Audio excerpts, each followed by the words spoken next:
Que toda empresa familiar tem conflito, isso a gente já sabe. Descubra com a gente quais são os 5 principais gatilhos que causam conflito, desavença, briga, porrada, fight. Fica aí no vídeo. Segue com a gente até o final. Fica. Clica.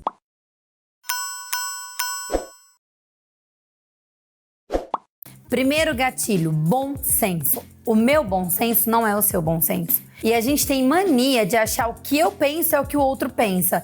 Ah, eu não preciso avisar o fulano que tem que fechar a porta, ou eu não preciso avisar o fulano que ele precisa fazer isso. Precisa. Precisa, porque nem sempre o que você pensa, o que você acha que é correto, o outro também acha. E quando a gente não fala, a gente perde o direito de cobrança. Quando a gente não deixa explícito, quando a comunicação não é clara, a gente perde o direito de falar: opa, por que questionar e cobrar essa pessoa disso?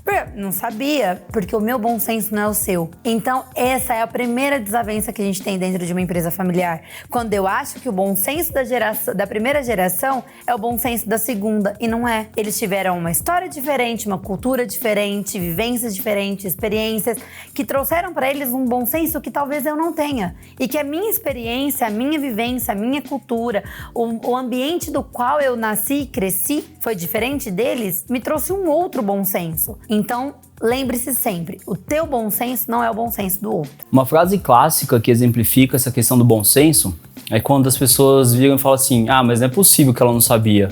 Ou então, será que eu preciso dizer isso pra ela? Será que ela já não entendeu isso? Cara, não sabia, não entendeu. É assim que funciona. Então não dá pra você confiar e acreditar no bom senso. Tudo tem que ser muito claro, muito transparente. E aí temos o segundo gatilho, falha de comunicação. Dentro de empresas familiares, a questão da comunicação é algo muito sério. Primeiro, porque não existe um protocolo de comunicação. O que isso significa? O problema de uma empresa que não possui um protocolo de comunicação bem estabelecido é que existe muito ruído. Aquilo que é transmitido de um lado não é entendido pelo outro lado. E a gente também tem a questão que isso não fica registrado. Então, quando a gente precisa recorrer para saber o que é que foi acordado, a gente não tem onde buscar. E isso gera muito conflito. É aquela história seguinte: não, eu combinei com você que a gente ia fazer isso, aquilo, outro.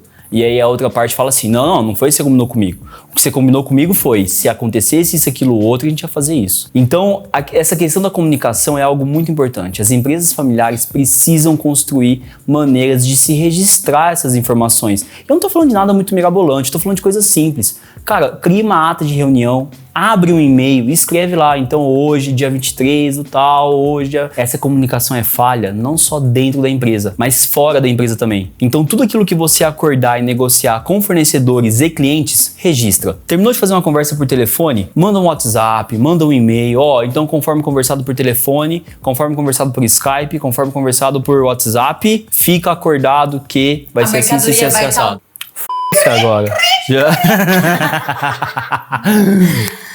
Ai, lembrei. O terceiro gatilho que gera conflito dentro de uma empresa familiar é o sentimento de inutilidade.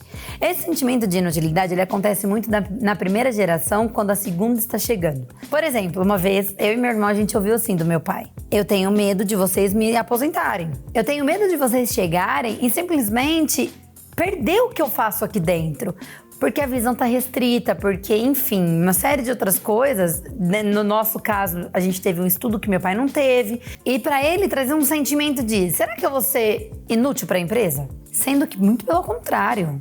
Ele é um dos maiores pilares que a gente tem, a gente precisa. E enquanto ele estiver apto e lúcido e etc., é fundamental a presença dele. Só que no íntimo dele gerava esse sentimento de: opa, eu acho que eu estou ficando inútil para a corporação. E esse sentimento de inutilidade, ele não acontece só de primeira geração para segunda geração. Ele acontece também de funcionário para funcionário. Estranhando porque chegou uma nova no setor. Com medo de perder o espaço, de perder o que faz. Se por um lado a gente tem um gatilho de inutilidade, por outro lado a gente tem um gatilho de ingerência. O que isso significa? Em um ponto, a gente tem as pessoas sentindo que vão se tornar desnecessárias para a operação. No outro ponto, a gente acredita que a nossa ordem prevalece em relação à ordem de todos que estão ali dentro. A ingerência é algo que causa muita discussão, principalmente se a gente estiver falando de uma empresa que tem sócios, aonde cada sócio tem seu time, os departamentos têm seus próprios times e um líder acredita que tem a permissão de instruir a equipe do outro líder. Isso é uma das coisas que mais causam conflito dentro de uma empresa. Isso não aniquila o fato de você contribuir com outro departamento, com uma ideia ou com uma dica, desde que você faça essa dica e essa contribuição direto com o responsável desse setor. Se você tem algo para contribuir com o setor vizinho, com alguém, conversa com o gestor daquele setor. É de extrema importância que você chegue de fato em quem executa a estratégia desse departamento.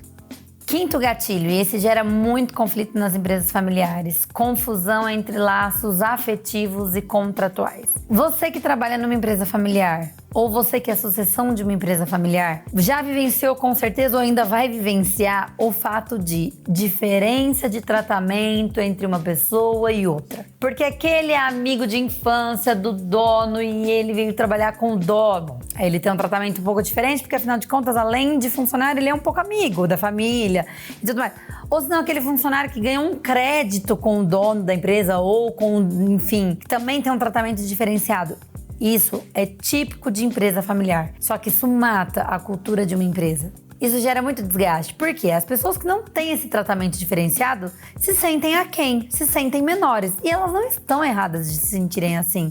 É extremamente normal. O que a gente tem que fazer é entender que dentro de uma empresa os tratamentos têm que ser profissionais. E isso tem que vir da gerência, dos donos, dos sucessores, dos líderes. Para isso, mexe na cultura da empresa e no profissionalismo dela. E a gente já falou em outro vídeo, eu torno a repetir: para uma empresa familiar ganhar continuidade, longevidade, é essencial a profissionalização dela. E esse gatilho é típico de uma empresa que ainda não passou pela transformação profissional. Se a gente esqueceu algum gatilho, deixa nos comentários. Se você conhece alguém que precisa assistir esse vídeo, compartilha e se inscreve. Tem muita coisa chegando por aí.